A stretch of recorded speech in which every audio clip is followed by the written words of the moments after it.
Now you put water into a cup, it becomes the cup. You put water into a bottle, it becomes the bottle. You put it in a teapot, it becomes the teapot. Now water can flow or it can crash. Be water, my friend. En la década de los 70 surgió un actor y experto en artes marciales que, para qué nos engañamos, no necesita presentación. Y que a casi 50 años de su partida, hoy sigue más vigente que nunca. Hoy hablaremos de Bruce Lee. Comenzamos.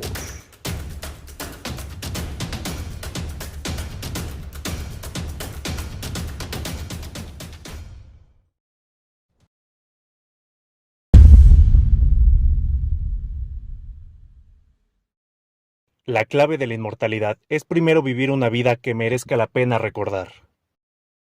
Hace algunos días veía la película Once Upon a Time in Hollywood, donde me llamó la atención dos cosas.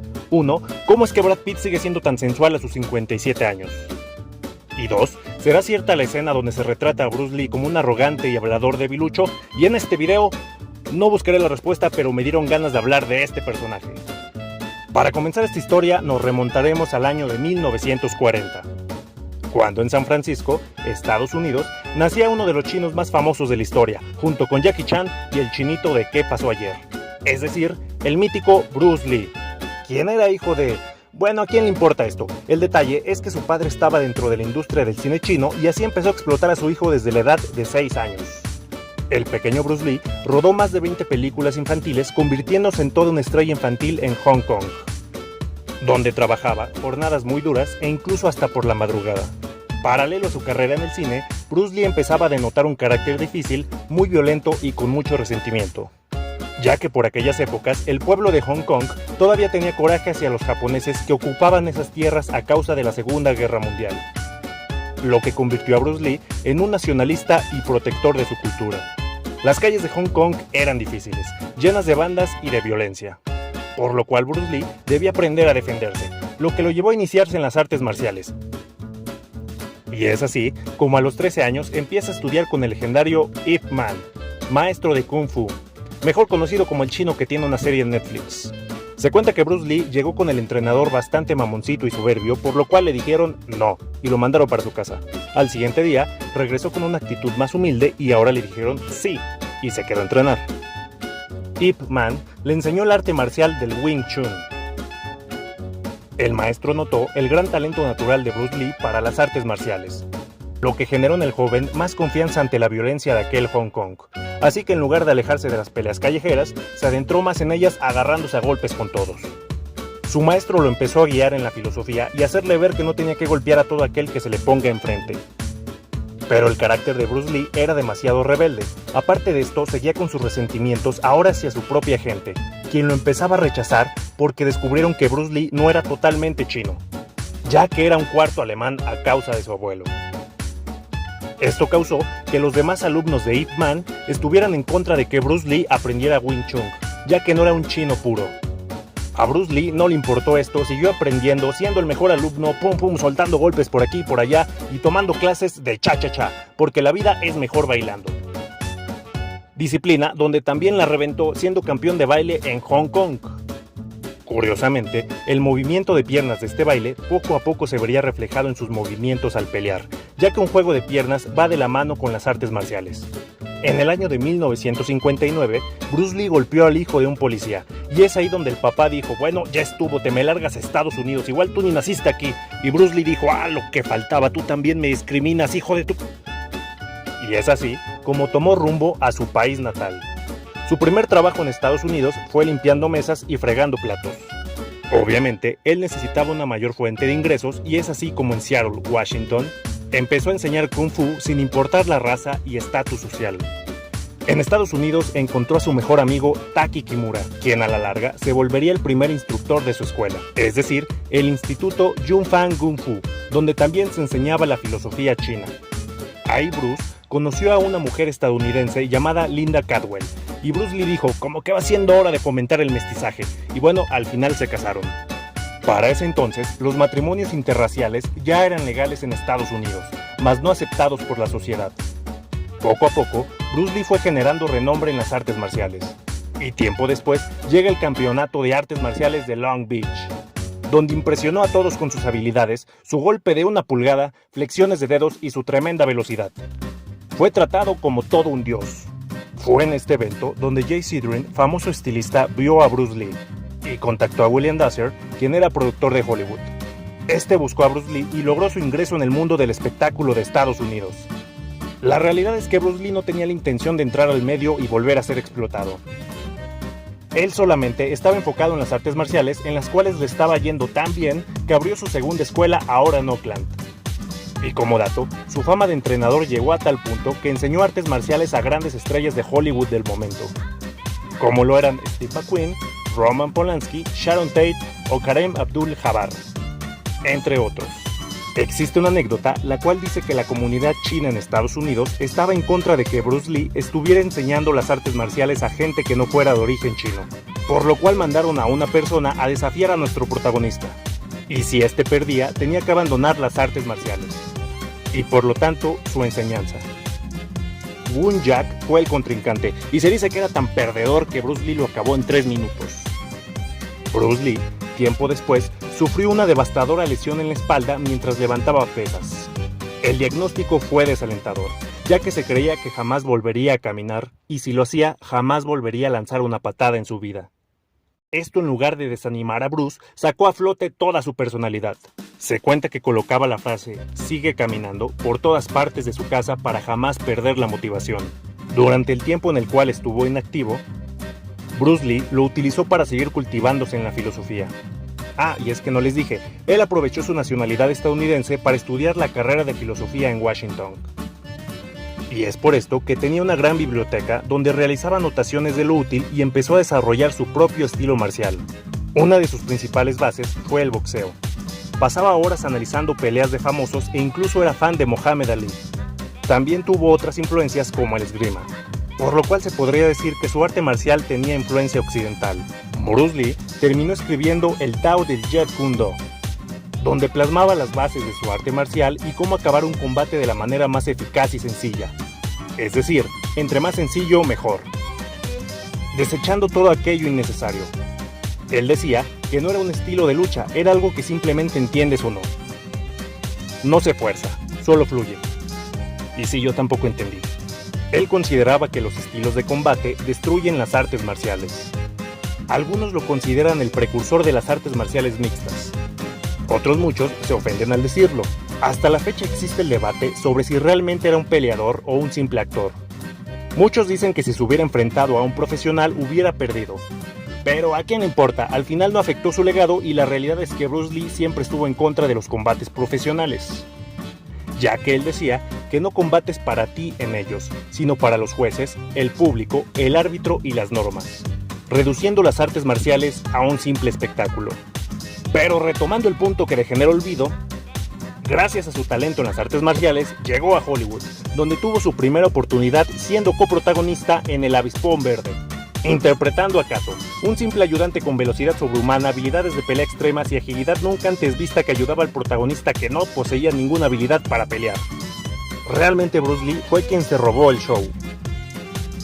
Pero tristemente, aquí fue donde empezó a descubrir el racismo latente en Estados Unidos a razón de que mucha gente en el set le incomodaba compartir escena con un asiático.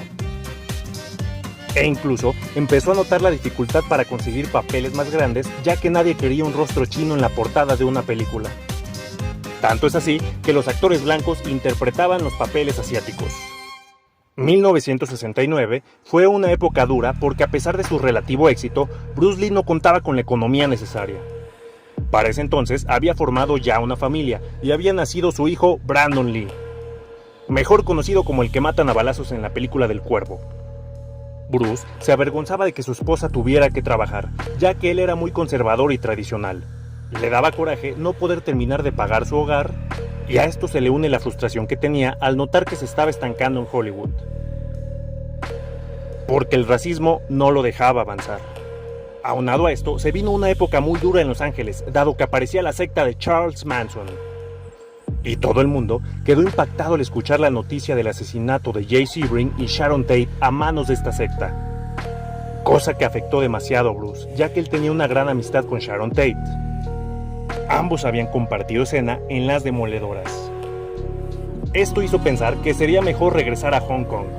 Pero antes de eso, Bruce Lee se arriesgó una vez más y se fue a India con James Coburn y el escritor Stirling Silliphant a buscar locaciones para la película El Círculo de Hierro, la cual había sido escrita por Bruce.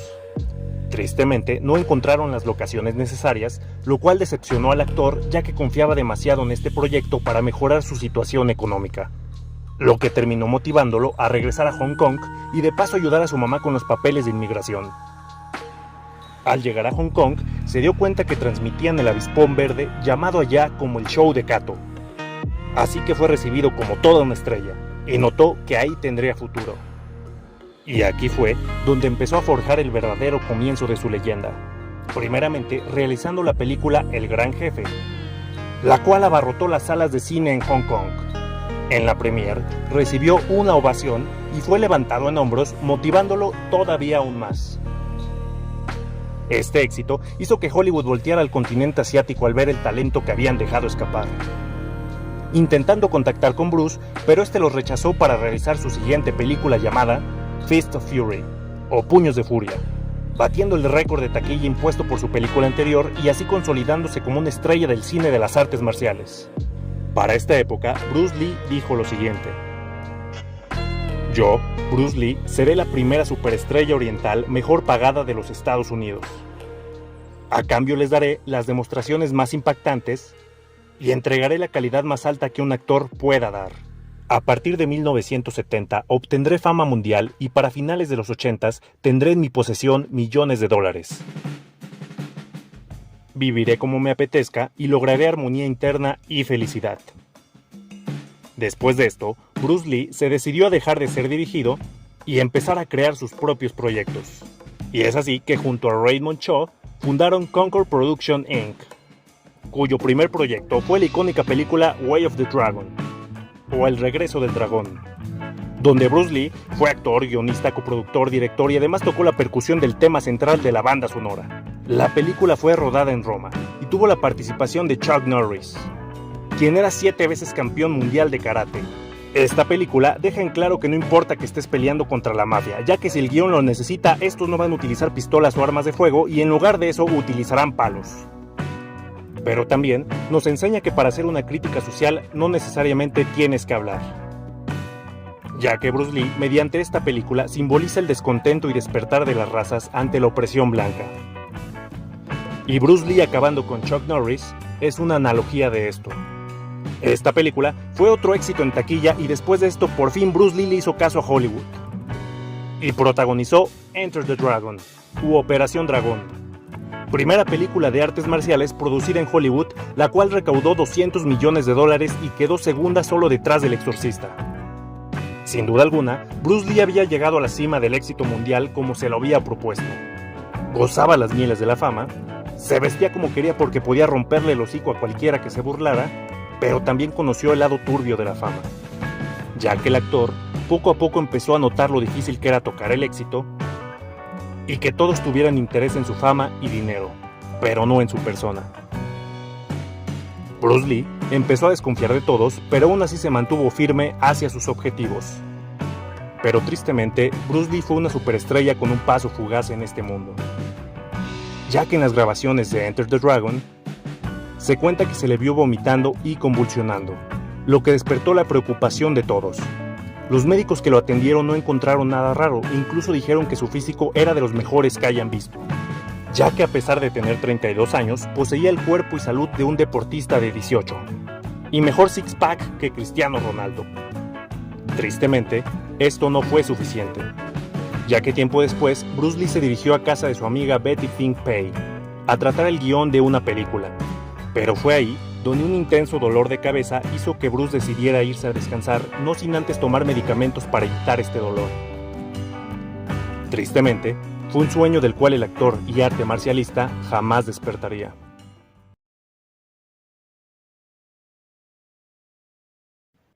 Bruce Lee falleció un 20 de julio de 1973, dejando inconclusa una de sus películas más icónicas estéticamente, Game of Death, donde fue reemplazado de manera digital. Se organizaron 2 funerales, uno en Hong Kong, donde asistieron 20,000 personas, y otro en San Francisco, que fue más privado y donde asistieron sus amigos más cercanos. Aunque finalmente, sus restos descansan en el Lake View Cemetery de la ciudad de Seattle. Se eligió este lugar ya que fue donde Bruce empezó a forjar su camino y formó su familia. Una ciudad muy importante para su desarrollo. Su tumba hoy en día prevalece al lado de la de su hijo Brandon. Bruce Lee no solo fue un experto de las artes marciales y estrella del cine, también fue un revolucionario, alguien que luchó contra los estereotipos que en aquellas épocas abundaban y que hasta la fecha siguen rondando. Fue una persona con una mentalidad capaz de derribar paradigmas y quien a causa de su talento y fuerte personalidad logró un legado histórico que hasta la fecha sigue trascendiendo. Porque hasta el día de hoy, si se habla de artes marciales, se habla de Bruce Lee.